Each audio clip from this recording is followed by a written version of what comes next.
Hi, my name is Adisha Shavinaila Peruma and today I am going to do a book review on The Powers to Lead by author Joseph S. Nye. This book outlines topics relating to the success of a person seeking leadership. It analyzes the terms good leaders versus bad leaders, and it also aims to describe the skills that good leaders should possess, as in a good balance of hard power skills and soft power skills, which Nye terms as smart power. The book also aims to decipher the relationship and effect that followers may have on leaders, and explains the different styles the leaders need to incorporate given the situation that arises. Nye also explains how the modern day evolutions have shaped the best styles on leadership accepted today. In short, this book aims to identify what a successful leadership tenure would require from the leader, and in broad trying to differentiate these good leaders from that of bad. Important for you, I believe, is that it would help you understand the types of skills and power bestowed upon you as a leader and help you reflect upon the appropriate use of those skills and powers as a successful and effective leader. The first idea I would like to reflect upon from the book is the idea of smart power. But before we get to soft power, I would like to explain what Nye defines as hard power skills and soft power skills. Hard power skills, he believes, rests on inducements and threats. Inducements, for example, could be rewards, and the hint of its removal could be an effective threat. Soft power skills, on the other hand, is getting the outcome you want by attracting others. He also states that information creates power, and hierarchies are becoming flatter as a result of it. This, he believes, has made the feminine style of leadership as a path for a more effective style of leadership. He also explains how formal power can lead to the use of hard power. So those with formal power has the ability to use hard power skills, while those without formal power need to rely more on soft power skills. So back to what skills you need to enhance or what skills you need to fine-tune in terms of soft power skills. Nye first explains you need to have an effective communication style. An effective rhetorical style would be more suitable. For example, Martin Luther King Jr., who grew up in an African American church tradition, who had the rhythm of the spoken speech naturally in him, which led for him to be a very good orator around the world. The book also emphasizes on the importance of nonverbal communication as a soft skill. So you do not have to be a great orator, but for example, let's take Gandhi, who was not a very great orator. So you used to lead a very simple lifestyle and wore a very simple dress, which appealed to the Indian public than being outspoken about it. And moving on, Nye also explains the importance of a good vision, skill which he terms as the skill of articulating a picture that gives meaning to an idea, which also inspires the followers. So a good vision is a good soft skill. Now to hard power skills.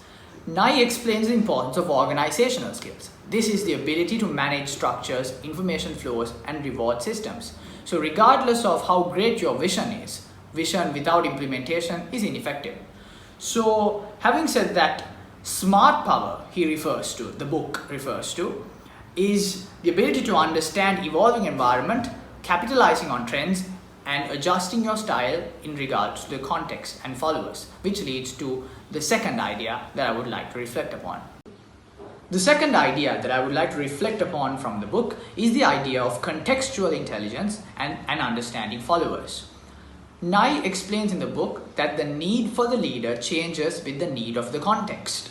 For example, we see a lot of coaches being fired nowadays because of poor team performance, a lot of executives being fired because of poor profits, and a lot of politicians being blamed because of economic conditions out of their control. So here we see that leaders are only accepted or denied based on the context that they are leading in. So leaders' influence swells and diminishes depending on how potential operating style fits the organization's needs, which Nye in the book explains as horses for courses. At the same time, Nye also explains how the leadership styles could be different based on the context. For example, leading inside an organization would require a more managerial competence in the leader, whereas leading a more social movement would require a more prophetic style of leadership. At the same time, the book also explains how the leaders always wait for a window to open, like a surfer who waits for the wave to hit in. Nye also explains in the book how Winston Churchill would have been a very minor figure in the history books if Hitler had not invaded France in 1940.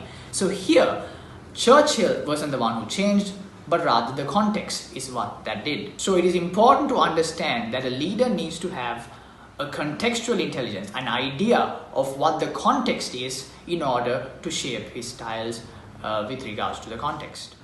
The third point, the third idea in the sense I would like to pick out of the book is the idea of good leaders versus bad leaders.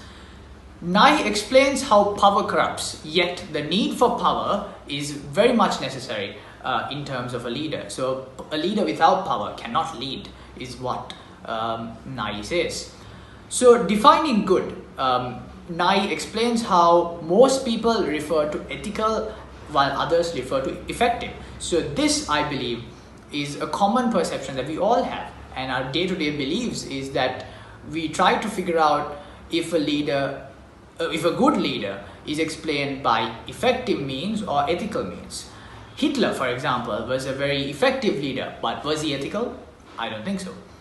Good leadership is equal to goals, means and consequences. It's a combination of good goals, effective means, which then lead to effective consequences. So a leader needs to be able to visionize the consequences of his particular actions. And in terms of good versus bad leaders, a lot of us are subjective at times. A leader is good when they succeed, naive when they don't. This is an example of John Chambers of Cisco. So the book states how he was believed to be successful when the company was gaining profits, and he was considered to be naive when the company declined in market value. So the first idea I would like to critique is the idea that a successful leader will only be formed if his style fits the organizational needs. But in my perspective, I believe that a good leader or an effective leader would be one who has the ability to adapt to the organizational needs. So I would like to bring in a very famous quote from the actor Shah Rukh Khan, who states in one of his interviews when he was questioned as to what roles can he play best, he replies by saying, "You give me a role and I'll make it the best." So that is pretty much the mentality that we expect from an effective leader. So yes, horses for courses does explain why leaders succeed at some points yet fail at other places. But I believe that one should only be labeled as a good or effective leader if he has the capability of adjusting his style according to the needs of the organization. So the idea of a successful leader only being so if his style fits the organization really questions as to whether he is an effective leader. The second idea that I would like to critique from the book is the idea that in this evolving age, everyone is expected to have a participative work which overpowers the more transactional, assertive style of work that is expected from a leader.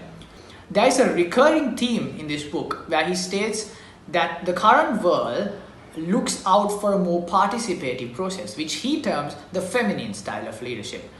And I would like to point out that, however, nowadays we still see people like Elon Musk of Tesla and others like Donald Trump who show a very transactional style of leadership and a very little use of soft power skills, yet are very successful in their respective business lines. Yet we see many tech giants like Foxconn in China who still follow assertive processes.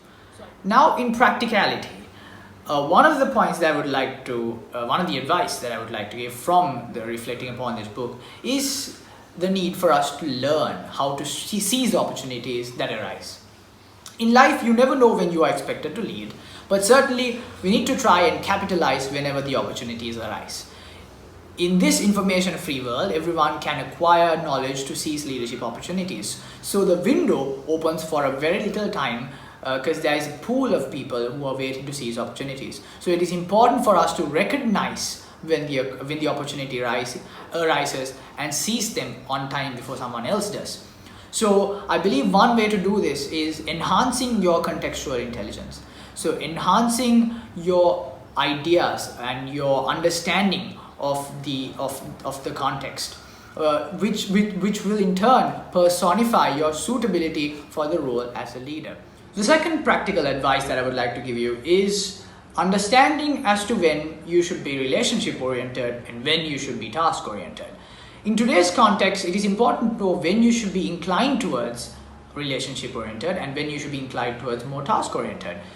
As NAI focuses that we need to be more relationship oriented nowadays as a leader, it is important to know that if you do not give appropriate attention to being task oriented, or if you don't give appropriate attention to the task itself, you aren't going to be an effective leader. Take for example teamwork you might do at your classes or tutorials. As the team leader, it is important that you maintain a happy, friendly aura so that your teammates enjoy being in your team.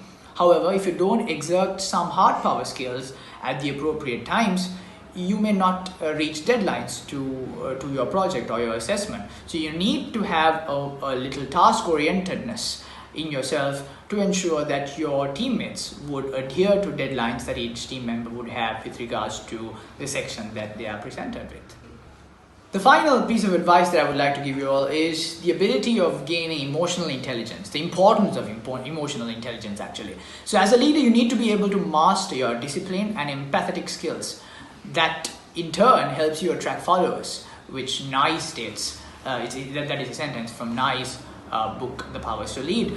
You should be able to control your own moods, in my perspective, because a leader's mood, once it changes, it is immediately noticed, as all eyes in an organization is up on the leader. This also leads to a question as to whether you want to be a leader who wants to change what would otherwise be the course of history.